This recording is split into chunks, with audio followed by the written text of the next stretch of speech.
Well, here we are. Uh, what a shit game, man. Not gonna take too much of your time. Let me just get on here. Just share my thoughts on such a horrible loss, man. Such a horrible loss. Um, I guess just real quick. I mean, everyone has said this. Everyone has talked about how the game went, the game flow. I just I feel like sometimes we start looking for excuses. You know, we start thinking about excuses like, oh, maybe the long layoff impacted us. Oh, we were just out coached, which we were. Yeah, there's so many excuses we could pull from, right? And oh, we were on the road. Our young guys weren't ready, which makes sense, but still an excuse. Um, I it's kind of befuddling too because of how bad we played in that first half. We literally shot 11% from three. I think we shot 9 of 41 for the entire first half, and I just can't help but to feel a little defeated by it because when you look at the whole thing holistically, right? Pause. They didn't have Kawhi Leonard. Like, it was inexcusable to utter the thought of losing today, and we lost. And we lost. We lost in a way where it was like we didn't even make it difficult for the Clippers. Like they just cruised after that second quarter. Like I know we got close, but even when we got close, they were like, "Oh, we'll just make a shot." Like they were not worried. They didn't feel the pressure, and it's easy to get defeated by it. And I'm here to give kudos to Keyshawn Johnson. I'm here to give kudos to those Clipper fans that believed in their team that I did not believe in. So my sweet prediction is definitely um, aged terribly, but the Clipper sweep is still alive, right? Which is not going to happen. The Mavericks are decent enough to get a win against these Clippers, but it does leave you to wonder like what the hell, you know? And I get it. We're gonna be positive about it, or I'll try to be. I get it, man. It is just one game, right? Does this game correlate to the next game? That's the other question. Like, but you gotta give the Clippers credit. It's what it is. It's what it is. You gotta give them credit. At the end of the day, um, this is a 7 game series, but it's just like it is. It in the moment right now it's not like, oh, I can't wait to get game two going. Like, bro, we waited so much time. We waited literally what 10, 11 days to finally get a playoff game, and for us to come out this way and lose this way, play this way, it's just like, bro, that's embarrassing, man. Like it was frustrating, frustrating. So as y'all see here, um, this is a box score. Clippers came out guns blazing on fire. They set the tone. They won the first quarter, 34-22. We lost the second quarter as well, 22-8. That was disgusting. We won the third quarter, 34-31, and then we lost. We barely won. Well, we didn't barely win. We won the fourth quarter, 33-22. Um, there's really not much to it, man. Like that second quarter was everything, but even then, we still lost by 12. So even if in that second quarter, if you would have matched them, right? If we would have scored 14, we probably would have won. Scored two. If we would have matched them, we probably would have won. Yeah, that second quarter really kicked our ass, but damn, man, that was disgusting work, bro. Disgusting work.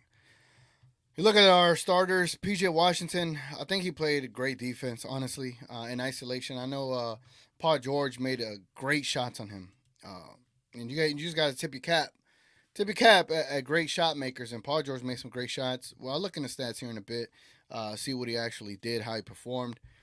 Derrick Jones Jr. Was basically a non-factor today. He did have 2 blocks. Daniel Gafford. I know people said he was in foul trouble, but he only had 2 fouls. And in the pregame show, I was like, we got to buy in, fully support this team. And I said after the game, that's when you could make some criticisms, right? So after this game, my criticism is that Gafford only got 14 minutes. And I get it. He played like dog shit. He did. Play like dog shit, man. 1 block, 0 rebounds, 3 points. That's some nasty work. And I don't even want to like slander dude.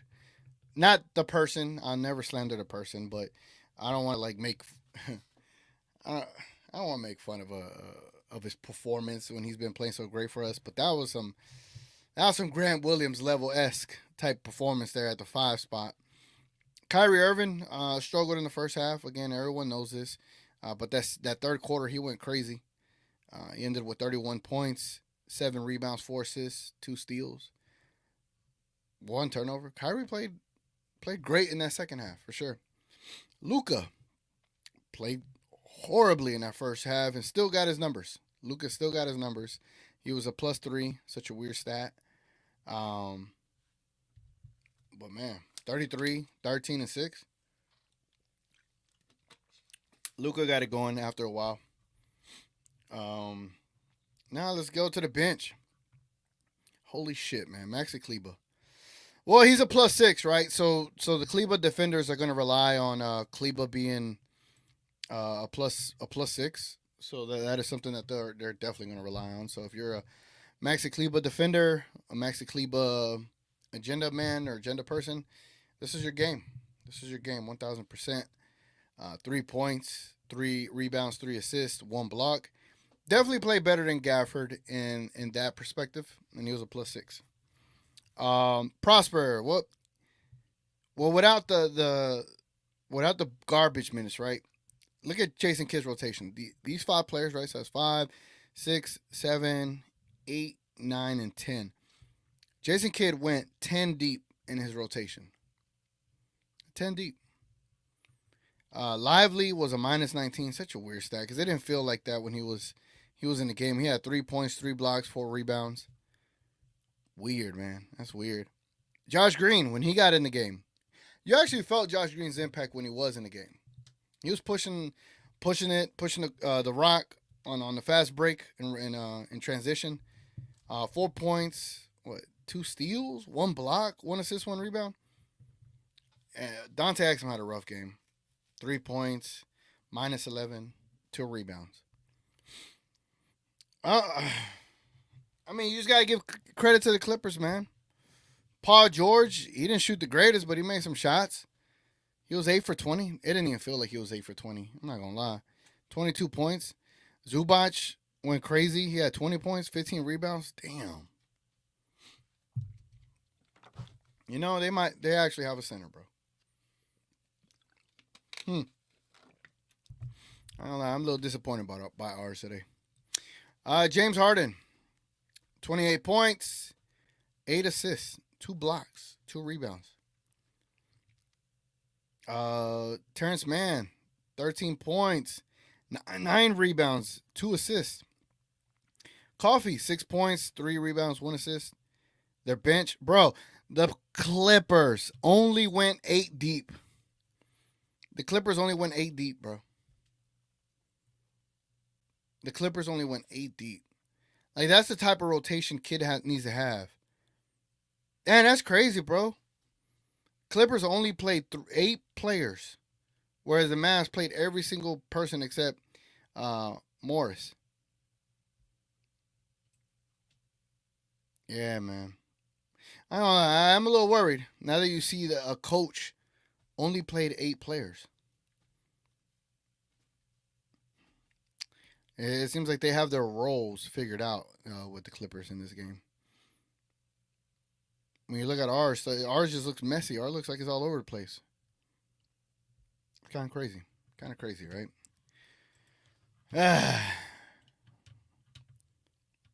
Who Bully? You want to come up here, Who Bully?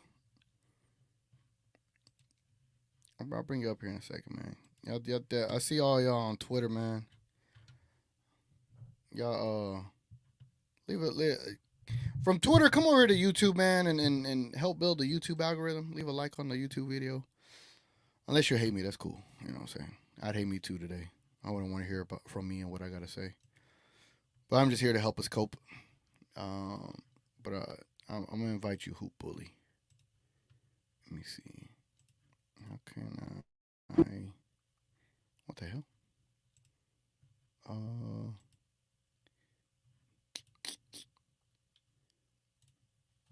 Brother, have hope. Yeah, man.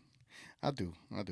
It's just frustration, man. Frustration, obviously, obvious frustration. But now I want to show y'all something. I want to get into some other stat categories here. I want to look at something more specific. All right. So let's take a look at this. Let's look at players. Let's go. Damn it, players. All right. Now, then we go. Where's defense at? Defense. Where the defense? Oh, defense dashboard. Here we go. Overall, no. Last game. Postseason playoffs. And here's where I'm gonna put PJ. Oh, is his stuff not on up there yet? Let me see if I take this off.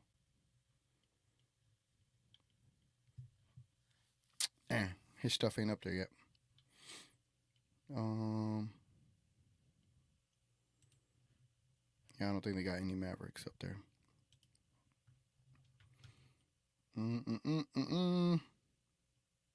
No, they don't got no Mavericks. I was trying to see something, but I guess not. All right, man. Read a couple of comments to see what the hell y'all talking about. I guess I could put some. I could put the Kawhi line. All right, man. Matthew says a good wake up call. I guess that's a wake up call, man. I guess. Trust. I guess, man. I guess. Corey Barron, what's up? It's going 7 games. I don't want it to. I don't want it to go 7 games, honestly. Put me out of my misery or end this early. I'm so tired of losing to the Clippers. I'm not gonna lie. Hold my latte. What up? Hold my latte. Hold on. Today we didn't start off great. We need to do better. It's as simple as it gets. What up, Hoop? What's up, can you hear me? Yeah, I can hear you. What's up, man? Is there any like weird feedback? Nah. Are you getting weird feedback on your end? No, I was just making sure. Gotcha. Wash says everyone chill. It's just one game. Hey, Hoop, let me ask you, man. I'm pretty sure you heard my opening statements. I haven't got to get your 2 cents. I know you're very eloquent in how you think of games. So besides like all the obvious shit everyone has said, like what is your main like takeaway from this? You're muted. Sorry, I was muted. I mean, dude, it boiled down to the first half. Yeah. Sorry, I'm tagging you on Twitter right now. Just saying that I'm live with you. Yeah, but yeah, no, I mean, dude, it boiled down to the first half. We were just in the space, you know. It was just insane to me, man. It was so insane. Because the defense this game, and I hope they really play defensively like this every game. I really do. Because I thought the defense was it was on point. You know, but that first half, and especially the second quarter, obviously, yeah, the offense was just nowhere to be found. The schemes, the system, horrible. It was repetitive. It was easy to defend because of how repetitive it was. There was no versatility. I mean, we talked about it. So I'm going to sound like a broken record for anyone who fucking, joins, but it was just brutal, man. Like I did a halftime space and we just actually did a live watch. I didn't even end it. And we were watching the game. And like I literally said at halftime, I said, how has Luka Doncic only been in the post one time in the first half, And then as soon as the second half starts, he made that adjustment. You saw Luka, posting up a lot more, and they were getting buckets that way because you can now because they always what Tyronn Lue does is he always blitzes it basically. He doubles the post. Then you can play 4-on-3 basketball, get a good look. I think they started with Kyrie hitting a three right in the beginning of the second half.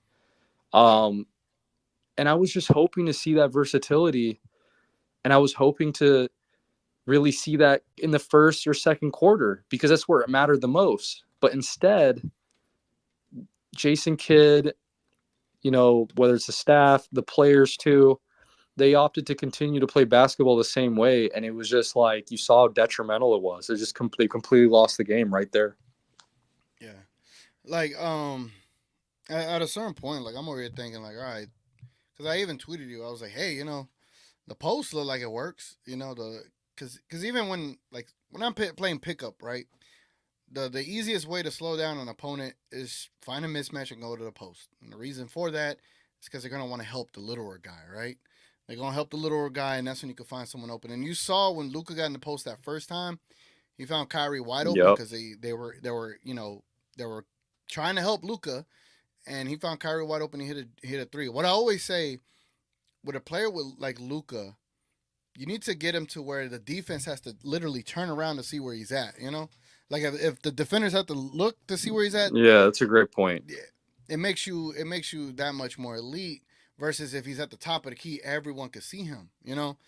And Exactly. Like, dude, that's spot on because it is true, right? Like, if someone's handling the rock, like, all eyes are on him. The way mm-hmm, you defend, especially off ball, for anyone who's played, like everyone knows this, but you're not even in terms of peripheral vision, you're never looking straight at a player. That's how people sleep. You're really just mm-hmm, like trying to, like Mike Bibby always said this, like you're always trying to find a general direction with your eyes where you can see who's handling the rock and you can see the players to the left of you by just yep, looking straight forward, right? mm-hmm, And you're exactly right. Like, with Luka in this sort of repetitive, like we're going to spam the pick and roll, which has worked so well in the last 18 games, it becomes so easy to defend because there's no actions, there's no movement. And once they collapse that paint, you're playing to Tyronn Lue's game because he is happily he's probably fucking sitting there with joy getting to see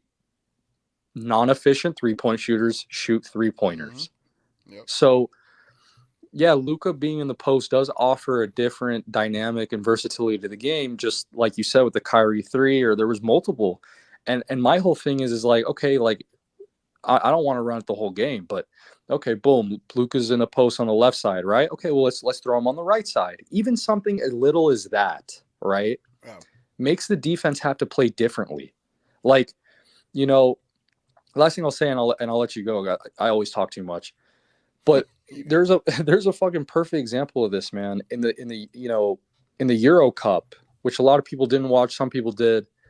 If you really look at why the U.S. team was so bad, there's a couple of reasons, but one of the biggest reasons is the fact that I think in the NBA, a lot of players are used to playing defense sort of in the same repetitive manner because that's kind of what the offense is always giving them.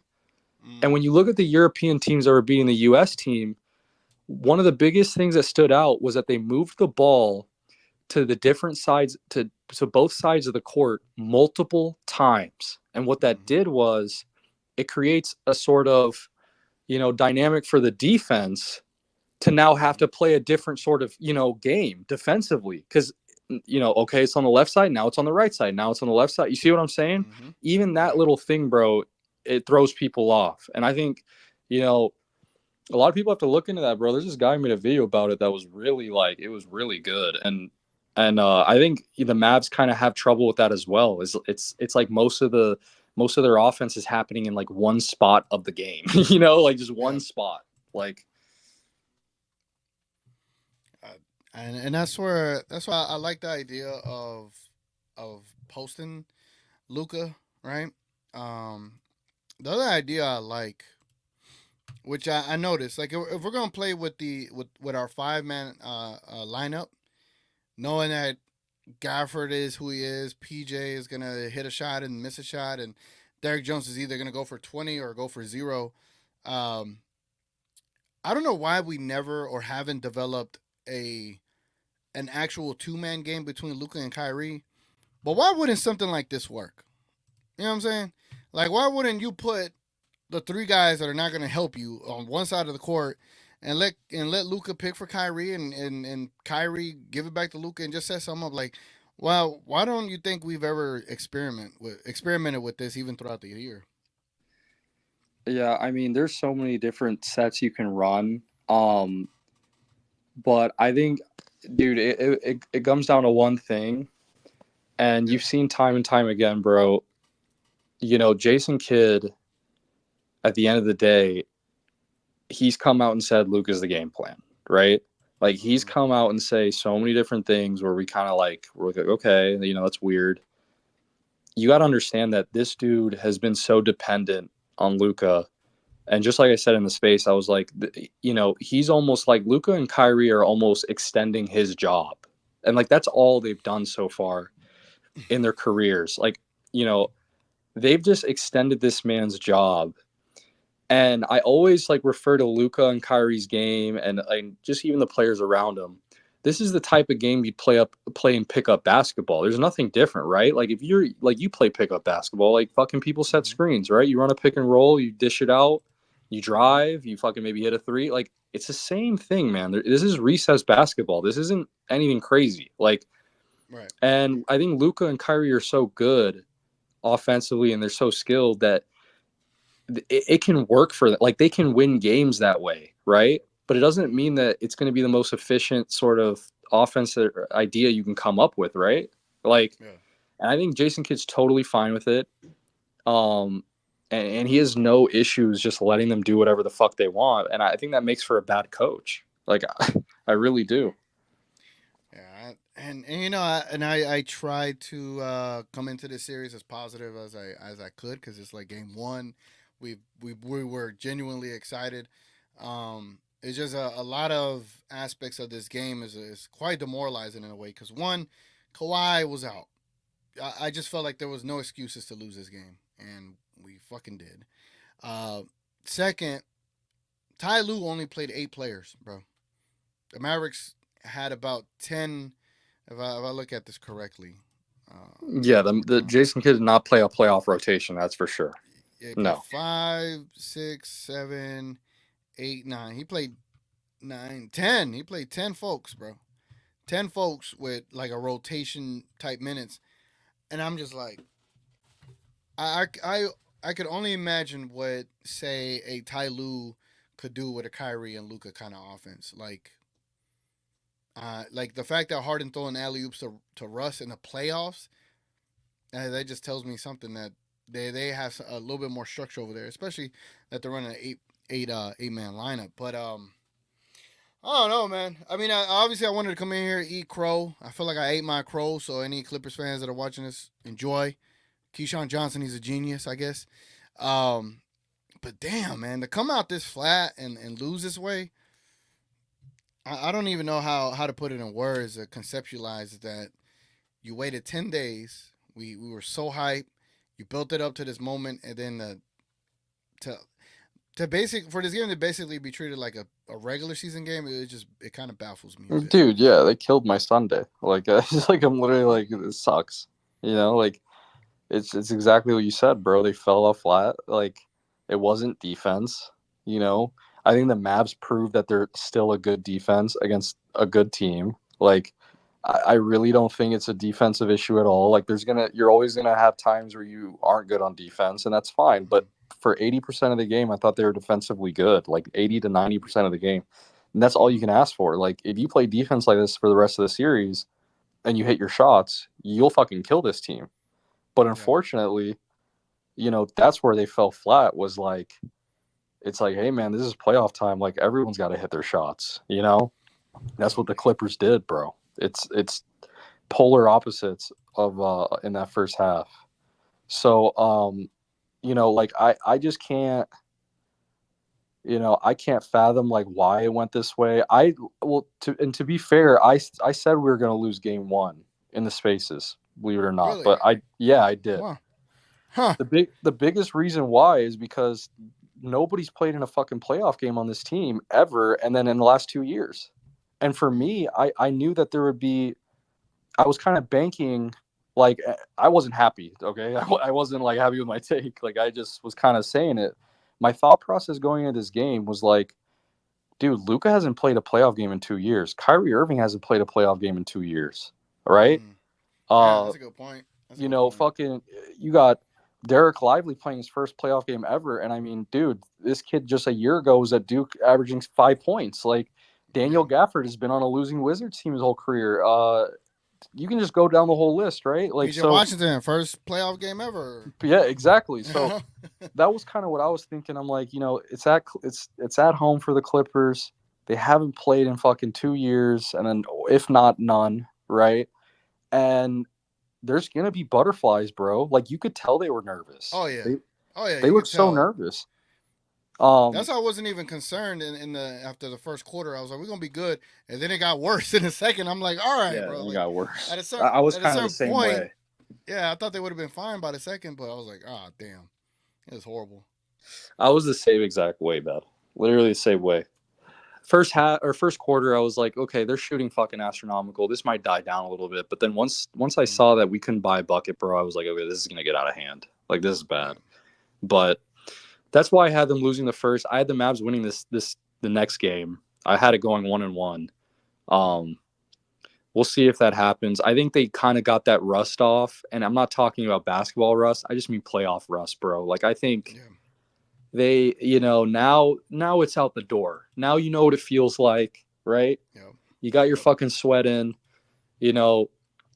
Like I don't expect them to shoot 2 for fucking 16 in the first, whatever it was, like in the first half. Like I just don't. Yeah, it's just Um, horrible. yeah, and I think they'll go to the post a little more. I think there'll be some better actions, and yeah, dude, I don't. It's so tough because there's some guys that are playing in this game that it's just. Like Maxey wasn't bad defensively necessarily. Like I thought he was super active with his hands, his feet, and every. But my God, is he a detriment on offense, bro? He is like, dude. I feel it's like you almost feel bad in a way, dude. He's like a liability offensively. It's Yeah. gotten so bad, and when that three ball is not falling, dude, he is so fucking useless. Like it sucks. It literally sucks. Yeah, that was man, I don't want to be on here shitting on Maxi, but I'm just like, damn, bro. Like he got he got more time than Gafford, and yeah, Gafford didn't play great either, but just like yeah, when Maxi was going up for a three, you just knew he was gonna clank it, bro. And I don't know. I know. All I know is yeah, maybe the only optimism is that you left this game healthy. Honestly, that's the only positive I could take, that you left this game healthy. I don't believe in moral victories, right? Oh, you've closed the game out the right way. Yeah, I mean you should have started the game out the right way. But I agree with you. Hopefully the playoff rust is actually a thing, and game two they could get it. But it's just here's my fear. I don't know when Kawhi Leonard's gonna be ready, and if he is, but like you had to have gotten this game, and you didn't, and you literally are buying him time to come back in time to finish you off. Instead, you could have gotten this Clippers team out of here, and we didn't. And Well, I don't know. I just and find I just find here's that a inexcusable. here's a thing, not to be too down about that, Yeah. because the Clippers have been playing well without him. Mm. Like it's not like even if Kawhi comes into this Clippers team, it enhances it in a few ways, but it's not like going to be to the amount that you think. Like the Clippers have been, Mm-hmm. to be honest, they've looked better without him in the last 10 games than they have with him in the 10 games before. Like if you actually look at it, like Mm-hmm. they beat really good teams, dude, without Kawhi. Like Denver, they beat a couple of good Yeah. teams. Yeah, they went Um, 5-0. I think they won 5 in a row at a certain stretch as well without him. right, right. Yeah, I mean, so it's not like, dude, I think Kid, I really do think Kid got out coached. And I don't even mean like,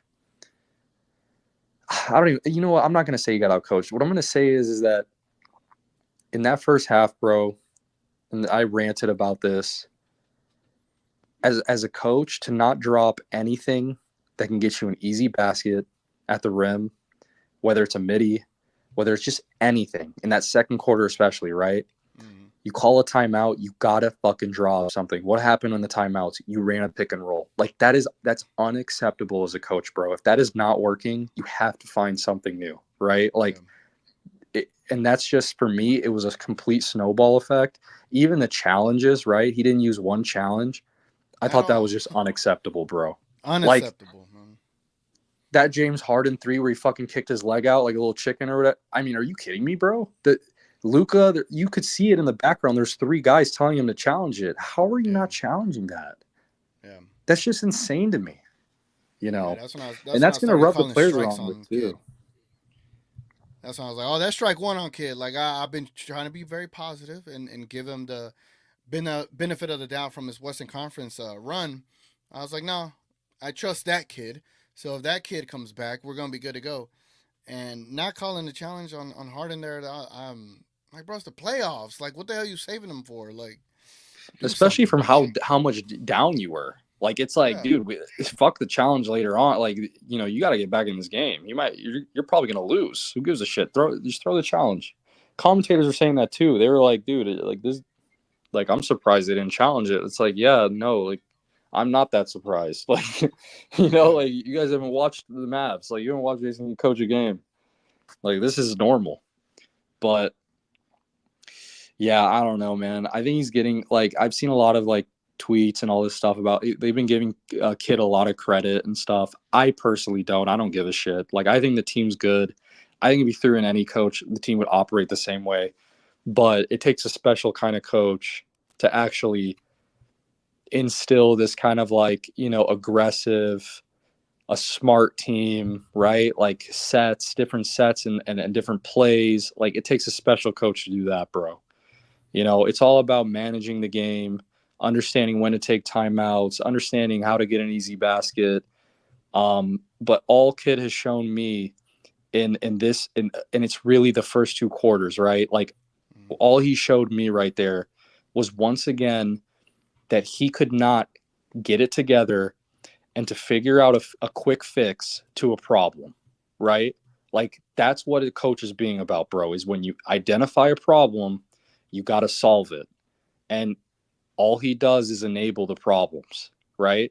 So, you know, for example, like not to say that I would exactly do this, but if I'm in some fucking fantasy land or whatever, Luka Doncic is not taking a 30-foot step back three to start the game. That's not how we're starting the game. Yeah. Okay, like that's we can't start the game out like that. Why? Because if Luka bricks that bitch, he might brick the next three. Luka's a very like he needs to make his shots to get it. You know what I mean? To get it going. That's how he works. We've seen it time and time again. He cannot be doing that to start the game out. And when you continue to run the same pick and roll and the step backs and this and that, as a coach, you got to get in that fucking huddle and you got to sit there and go, listen, man, Luka, I need to put your head down and get to the basket. You know, that's the only thing I need right now. All good coaches do it, bro. You know, LeBron's talked about it before.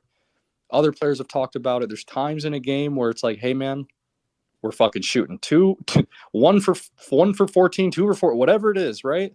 That's when you sit there and you tell your players, listen, you need to get your fucking head down, fly to the rim, and try and just get a foul, anything, right? Mm-hmm. No more threes, just for a minute or two. That's how you can get a guy going as well. So Yep. I thought it was a horrible job, bro, in that first half. I really do. Yeah, and let me get this right here. It's Master Fame. Appreciate it, my guy. Appreciate it. He says, Clips came to play. Mavs needed to get the playoff jitters out. We played great D. These guys will be all right. I hope so, man. I hope so. Which I'm about to get into another aspect of it, but I hope so. That's all I can do is hope right now, because I can't find much positivity right now. Cause I'm pretty tired, man. I've been working my ass off like 13 out of 14 days, so I needed this win for my morale. And, you needed a dub and a Corona, yeah, but you didn't get it. Damn, that's a good point. I might as well. I have not opened this, by the way. I have not opened this yet. Today might be the day, man. But no, like I was gonna say, like in the first half, I wasn't like too crazy about killing Kid that quick. I was like, it's still a game. We can still make second half adjustments, and really the only adjustments we really did was the players just played a little bit harder, because we just shot like shit in the first half, and so I was like, all right, I'm gonna let Kid make the second half adjustments. We made second half adjustments, and it really just came out more physical. Like you saw what kind of fouls you were allowed to get away with, or the type of physicality. We just didn't match. We just didn't match whatever the Clippers were giving us, and I think PJ Washington was the closest one to matching what the Clippers were giving us, because you saw how Westbrook and PJ got into it, and uh, PJ returned that favor with that amazing block. PJ played a perfect game, Bro, he played especially great defensively. defense. Yes. Like, dude, that his fucking.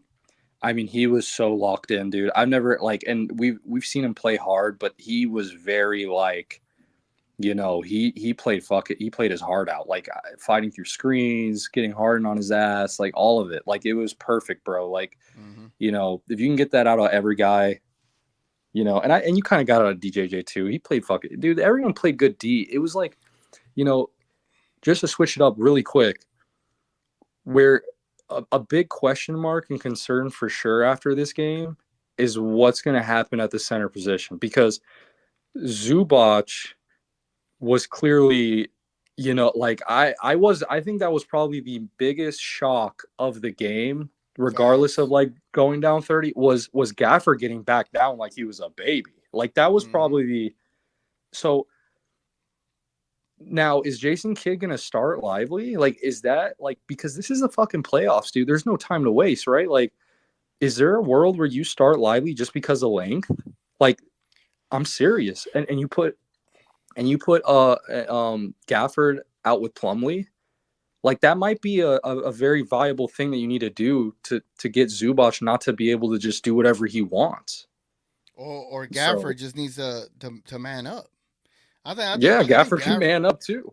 Yeah, I think just Gafford played a little too soft, and maybe I saw somewhere where he mentioned that. I was trying to look on Twitter to see like some quotes, but I think he had mentioned where he just didn't play playoff basketball. Like you'd have to be more physical, bro. Like I get it, Zubac is bigger, but you can fight back. You know what I'm saying? You just like the way he got bulldozed. I don't know, man. I just think he needs to play a lot more physical. I think the whole team needs to play a lot more physical.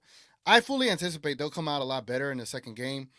Hell, they might even like flat out win it, right? But god damn, it's just like today was that day. You had to take advantage of this game, and I just hope it doesn't come back to bite us. Like I'm Yeah, it still, was way too late. Like I think they, what, in the second half the Mavs won by 13. yeah, So it was just way too late, man. That second quarter killed them. 8 points, 8 points like is, and 30 it's points not in like one half, bro. yeah, and like you said, it's not like they played bad defense. I mean, they held the team to 109. Maybe in this Yeah, next game, what was the score at halftime? Was it 56 for the Clippers? let me I see. think. I believe it was Yeah, 56. 56 Yeah, so to I mean, 30. and realistically, some of the shots they were making, that could have easily been 45, 48. You know what I mean? Like that's how good your Yeah. defense was. Oh, Like, oh, yeah. There was plenty of times where they made a shot clock beater shots, right? Like just kind of oh, prayers. dude, the They Mavs made fucking several of got, those. yeah, I mean, the Clippers got like 6 shot clock violations today. Like, Mm-hmm. the defense was fucking phenomenal. Yeah. Like, you're not gonna get better than that, bro. Like, you might, but it's like, you know what I mean, dude? It's the Mm-hmm. offense. Yep. It's crazy. Yeah, man. Yeah. So I just wanted to come out and just chit chat about it, man, because I'm pretty sure there's gonna be a lot of talking about this loss, right? I think a lot of people are gonna delve into the kid aspect, the our stars aspect, because also our stars didn't come ready in that first half. But I think in the scheme of it, honestly, that second quarter. All right, let me start all over. Let me reset it. First quarter, I was cool. I was like, all right, it's okay, it's okay. It's just the first quarter jitters. That second quarter, I need to rewatch it because I'm like, at some point, Jason Kidd should have done something. Should have called. Should have challenged. I think that shot in the second quarter was The Harden shot, right? It happened in the second quarter. Yeah, it was it was 3 free throws. Yeah, so I think he should have challenged that. That's in the second quarter. Oh, hold on. I could look it up. I could look up play by play in the second quarter. Let's Yeah, pull it up what was the together. score at that point? Because like I think that took them over 20 or something. Like, dude, that was important to not like get fucking blown out. Like, Yeah. it was just like it could be wrong, but Let's see. Mm-mm-mm. Maxie Plumley, Mason Plumley. Where's Hard? Oh, here it goes. Yeah, it happened in the second quarter. At the 5:18 mark, it was 28-44, and push it to 47-28. yeah. Like, bro, that like you're so what? You're down You're 15. literally about to be down 20. Yeah, you should have called, bro. You should have challenged it. You should have called that. Like, that's what I'm saying. Like, dude, God like damn. 15 is like, okay, you win the challenge, you go back in the other end, hit a 3 or 2, now it's a 12-point game. Like, that's important. Like, Mm-hmm. even something as little as that, like, but dude, snowballed, completely snowballed. Like, and I'm just sitting there like, okay, now they're up 20.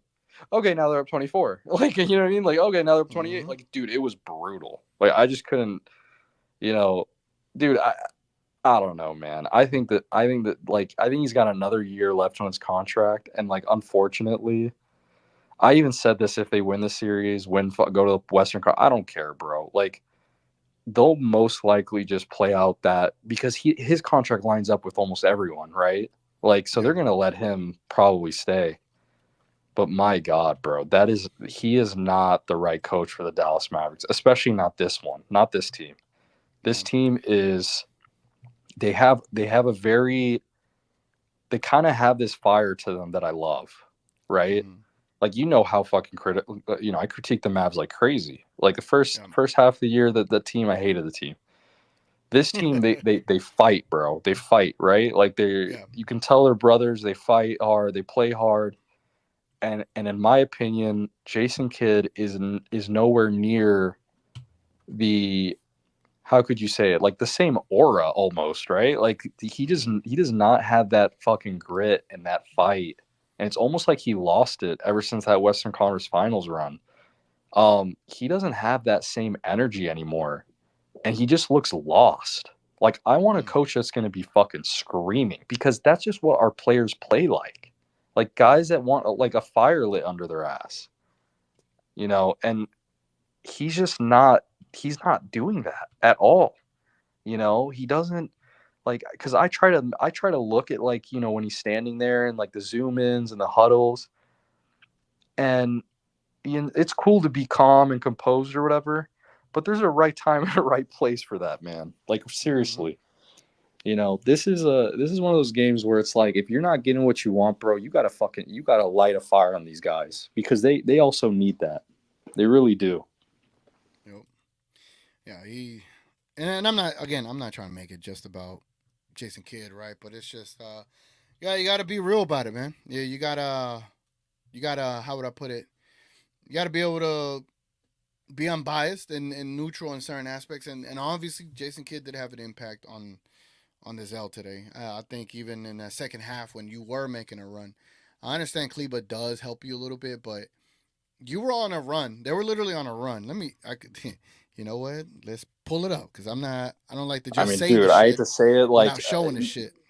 it was one of those second halves you have to throw anything out. Like, you got to throw fucking THJ out there shooting bricks. So you got to do something. Like, someone's got to, Yeah. you know what I mean? You need some sort of spark. Like, and it definitely isn't coming from Maxi, because ever since his injury, he can barely lift his shot up. Like, it's like his feet don't even leave the ground.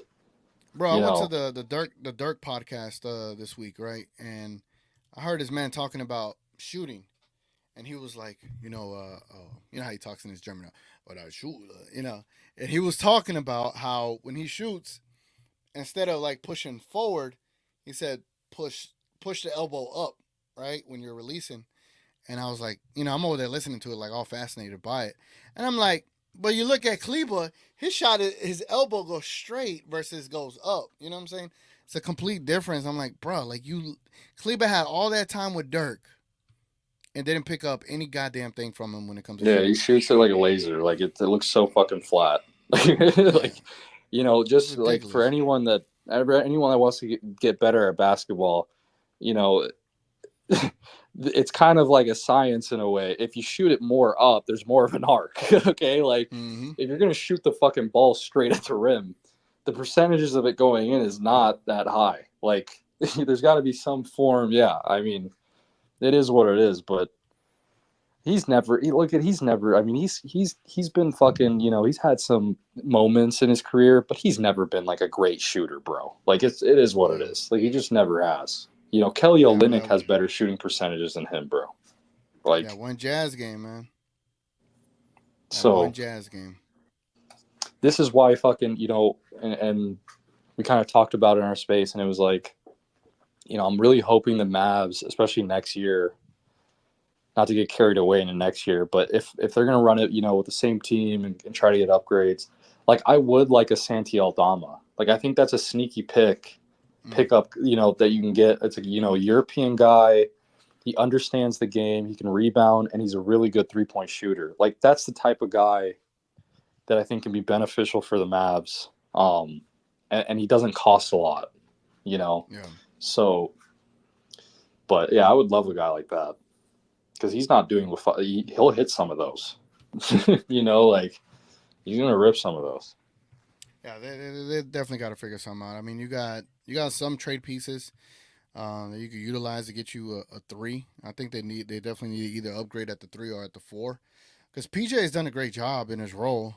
So if there's a way you can improve either his position, where he could go down to a three, or find someone at the three that could keep him at his position, that's an upgrade from our three. I think that's the way to go. Honestly, that's what I feel. But I think the coaching aspect, I am going to um. I don't have much wiggle room left for Jason Kidd. I already lost all my trust in him. So right now, the only trust I do have is I rely on what he gave us in the playoffs. So that's the only like little tidbit I'm holding on to. He's got to prove to me that he's a cooked product, and once he does, man, I'll be full fledged making content just disparaging our head coach as to why he should even be on here. But for now, I'm gonna just hold on to hope. I'm gonna hold on to that Western Conference hope because right now it's very demoralizing today. I'm not gonna lie. So I'm holding it in, man. I'm holding it in as a Mavs fan, but yeah, I'm pretty pissed I off right tried now. telling people, dude. Like so many people were just so like you know, and that's okay. I get it. It's fandom. Like it is what it is. But I try telling people that every series in this Western Conference is tough as hell. Yeah, Like it is as tough as you're ever gonna see, and the teams are so much more equal than people think, and it's just going to be so 50-50 in a lot of these series. Like, there was one point even in the Lakers Nuggets game where the Lakers were just like shitting on them, and they were up like 13 or 14, and it's just proof in the pudding that even the Lakers can go up 14 or 13 on the Nuggets, right? Like this is a very it's a very interesting thing, and that's why I never got carried away when I looked at the Clippers, no matter what, because this is one of the toughest matchups you're gonna have to face. I think that if you have to play OKC in the next round, that's easier, yeah. and like you got like one of the hardest matchups out of any team, just because they have so many wing defenders. So it makes it so tough. Yeah, I'm just like, I don't know what it was that I know what it was that made me believe in the Mavericks. It's just that they've been on a run these last you know uh, 20 some games, and I'm just like, no one saw this kind of performance. If you would have told me, hey, the Mavericks are going to score 8 points in one quarter, I would have been like, shut the fuck up, right? Like, ain't no way. And Yeah, even the Clippers fans were surprised. They came into the space and they were like, "Bro, like, whoa, like we did not expect that. Like, yeah, no one expected we that." we literally gifted them a damn win, bro. Like, it was inexcusable. Like, the Mavericks have to steal game two, and you have to protect home court. Like, that's the only way you make up for this loss. I ain't gonna lie. You go ahead and lose game five and then come back home and finish it in six. But god damn, man, you're just buying more time for Kawhi to come back. And yeah, he's not gonna be. I even said it in like my preview. I was like, there's no way someone could just take 20 days off and then jump into the fucking playoffs against Kyrie and Luca, right? And he was going. I assume he's gonna play like limited minutes, but I just didn't believe he was gonna have that big of an impact. But if this team is rolling the way they are, Kawhi doesn't even have to play that damn much. You know, he can literally play limited minutes and still be effective and still help them win. So that's the fear. Like if you give him another option, it makes it even more difficult for you to guard defensively. So, eh, it's I love what Kyrie gave us in the third. I definitely did. It's just Gafford got to play better, and we got to figure something out with this THJ and Kleba thing. Like Green showed that he deserves more minutes than THJ's. I don't give a damn what THJ gives you. Give me someone that's gonna get steals and be able to push it in transition like Green did. So, because here's the one thing the Clippers are not good at. They're not great at transition at all. So you got to expose those things, man. And that You got to showed in expose the those third things. quarter. In Yeah. the fourth quarter, yeah, I mean, it showed that the transition defense isn't that good. And So, I just don't want to be exclusive with Luca running pick and rolls all the time. Like I'm with you on the whole posting them up. I think that's one of my favorite aspects. Not only from playing it, right? Because when we play pickup, nobody knows how to guard post ups. They literally don't. And I'm not saying basketball players in the NBA don't either. Like it's a whole different level, but you make it more difficult for the defense, especially when man has to guard Luca on the post. It makes it difficult for them. Like I don't care how you put it, versus him being a perimeter, you actually give the defense a break when you're at the perimeter as opposed to being on the post. So yeah, it's I just do want to see him. it's a higher percentage shot, man. Like this, Yeah, it's like not rocket science that you have an elite scorer and you want to get him closer to the basket. Like this isn't like, but you know, not even for points, Hick. I'm talking about the yeah, doubles that are come facilitating. and the easier passes he can make as opposed to driving through three people and having to throw it behind his head and pinpoint it. Like Exactly. that's a lot of effort, especially for the playoffs. And now I'm thinking of like, all right, what's the best way to keep him to have his energy right on defense, but then also not have to waste everything on offense. And I think that's just a balancing act and utilize Kyrie as that release valve. But I don't know, man. I'm not the coach. Yeah, I think the post, I mean, you're exactly right. Like, when you're trying to fucking go through screens and these guys are fighting through them easily because the screening was horrible in the first half. They couldn't set a screen and save their life. But, Yeah, and you're fighting through all this shit. You could see Luca's head. He was all red and he looked like a tomato, like in the first fucking quarter. He just looked, yeah, exhausted already. And it's like, yeah, this is the playoffs. Like, if you're going to be trying to fight through all this shit and trying to make the right read, which he does most times, but you see how many turnovers can cause too. Yeah, like dump it down in the post. Like let him work and force that double team. And now we kick it out and play 4-on-3. Right? Like now we get a backdoor cut by DJJ to fucking dunk it on someone's head. Like that's what we're mm-hmm. looking for. We're not looking for, you know, everyone to just be kind of sleeping at all times. Like that's like we can't have that, bro. You're not going to win this series against this team in that fashion because they're dude, this is the problem. If you played the way you did today against OKC, it's going to work. Okay? True. Yeah.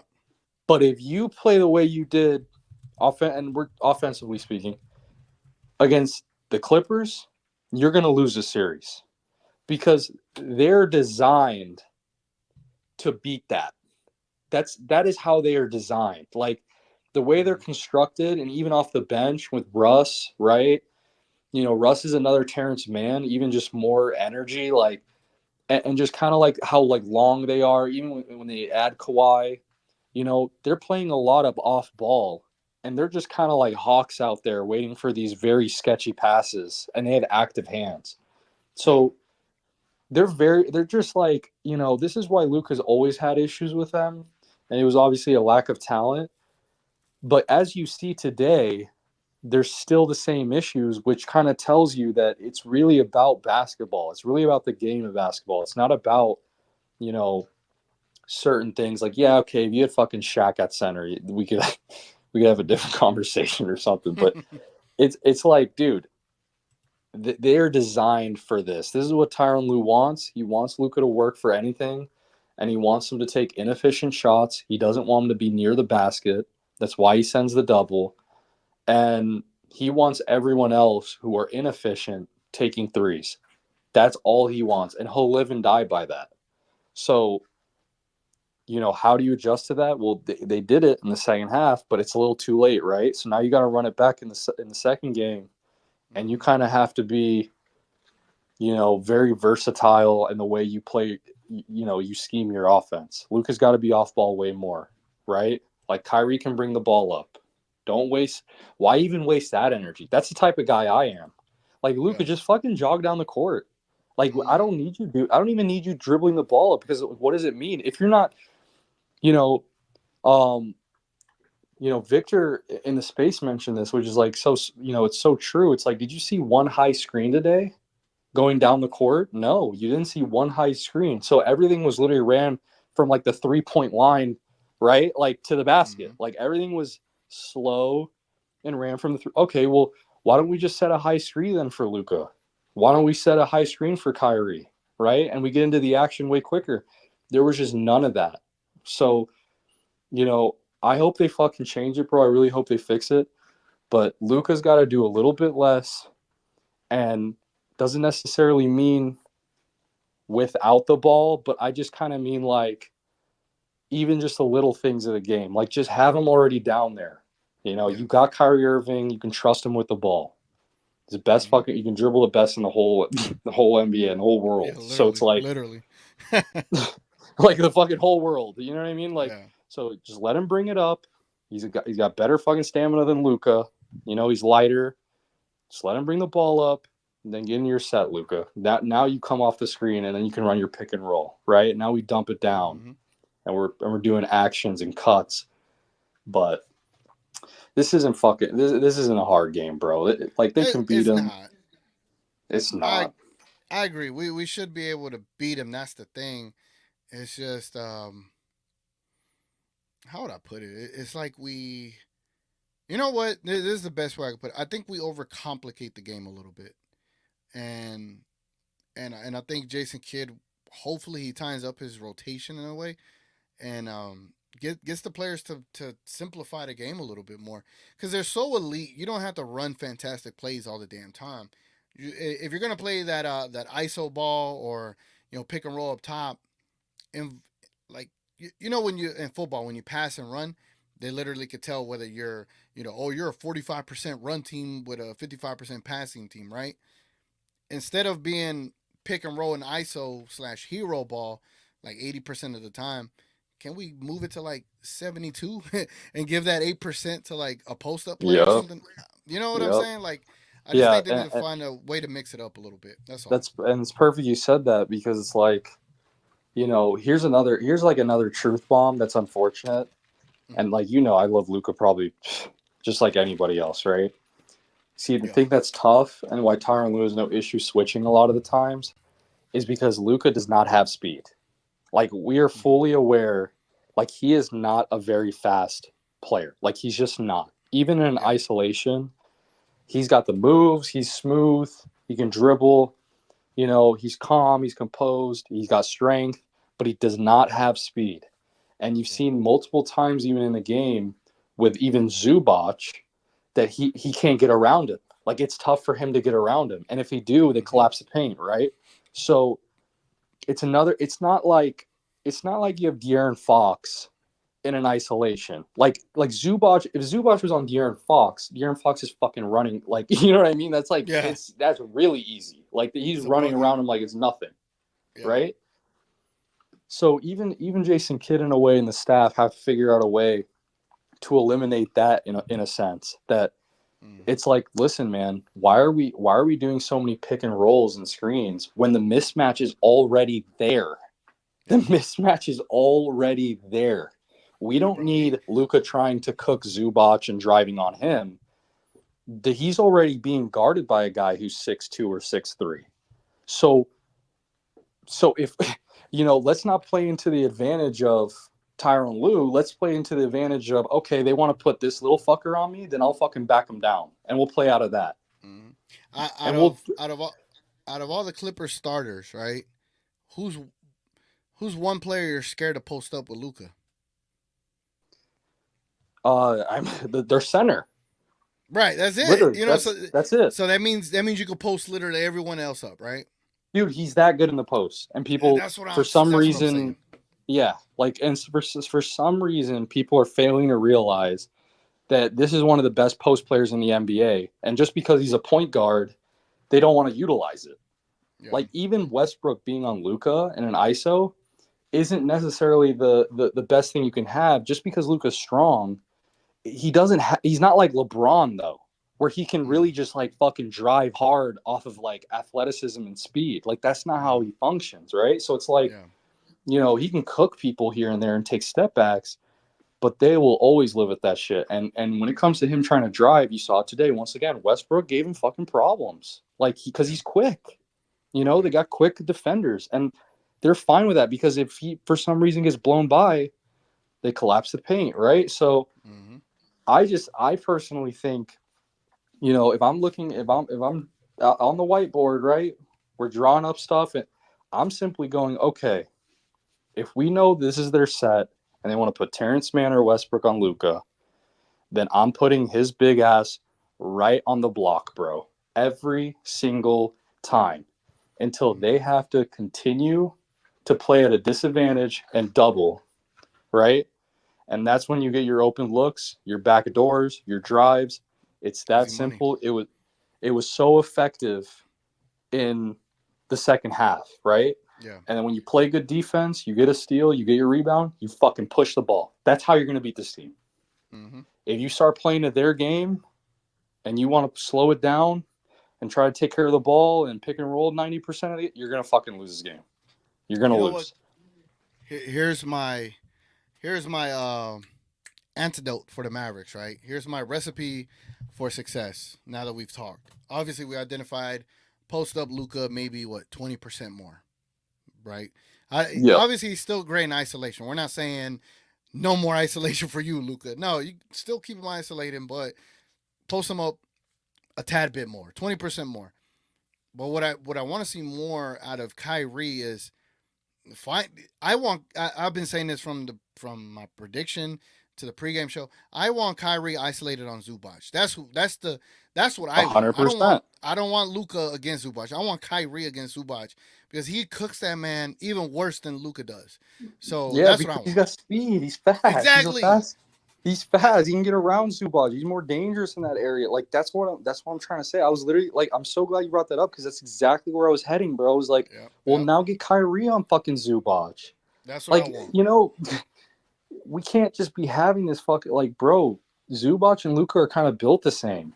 Zubac is just bigger, but like that sort of like that fucking Serbian, Slovenian, that Baltic Mm-hmm. fucking, bro. They're just these like pudgy big dudes, like. Yeah. So, dude, I can't fucking sit here and just like why? It's almost like every single time you're watching a possession, we're trying to like not maximize anyone. We're always playing at a disadvantage against this team, Like, and and I you gotta. understand we play ethical basketball all the time, but it's the playoffs, bro. You need to make this about mismatches the entire time. Maximize every possession, and if you got Kyrie isolating against, say, a Zubac, isolating against a Plumlee or whomever else, right? Someone that's slow, take advantage of that. With Luca, find his mismatch, find a smaller guy. That's how you make everybody else more effective versus we're just gonna let Luca get guarded by the best player because he's just that good. No, it's not gonna work the entire time, bro. And that's the only Yeah, thing. I think we just gotta simplify the game, utilize Kyrie to take on slower guys on the defensive end, and that way he could cook these dudes, and then allow Luca.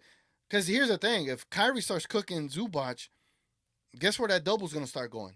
It's gonna start going Kyrie's way, right?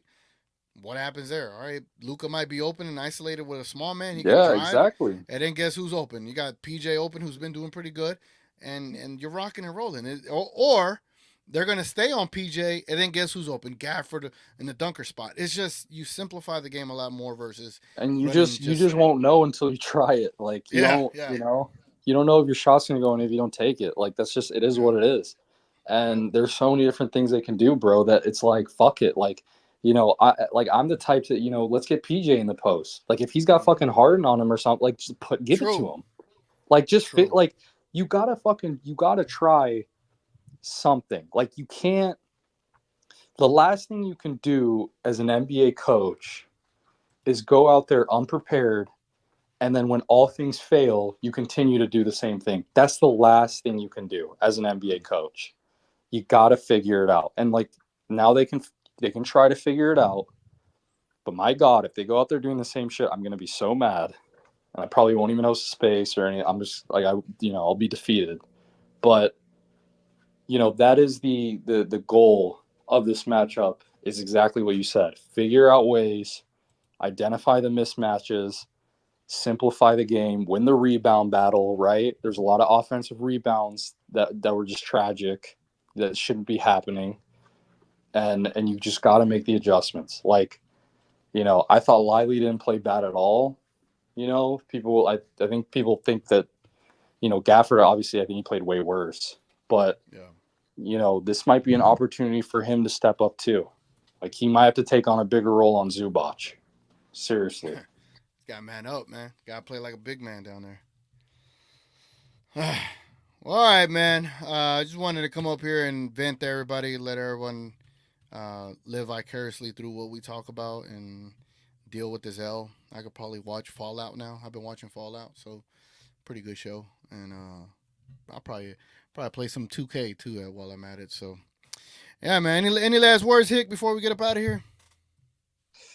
I said everything that had to be said, so I can't wait for the next game now. But every time it just feels like, dude, these days are so slow, and like the hours are just so slow leading up to a game. Oh man, It sucks.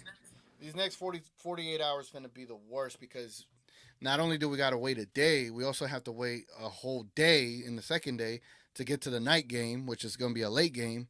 It's a 7 p.m. game or something. Yeah. Well, here at least. Yeah, exactly. It's just brutal. Yeah. But no, I appreciate you having me on, man. Yeah, it's at 9 p.m., bro. 9 p.m. Jeez, bro. God. 9 p.m. See, look, we need to win game 2. Here's why.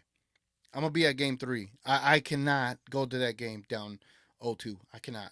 I can't do it. I can't do it, man. We got to win. We got to win Tuesday night at 9 p.m. I might not even stay awake for the entire game. I will be, but I won't be at the same time. All right, man. Appreciate you, Hick, as always. And I appreciate everybody that was watching. 100%, brother. And definitely leave a like on the way out, everybody, if y'all don't mind. For the Mavs fans, hey, man, it's just one loss. Keep the hope. You gotta get 4 losses to be eliminated. And I honestly, genuinely do not see Luka and Kyrie losing 4 times to the Clippers, especially if they don't have Kawhi. But keep the faith. And for the Clippers, I ate my crow. Can't say I didn't. I came here. I faced the lights.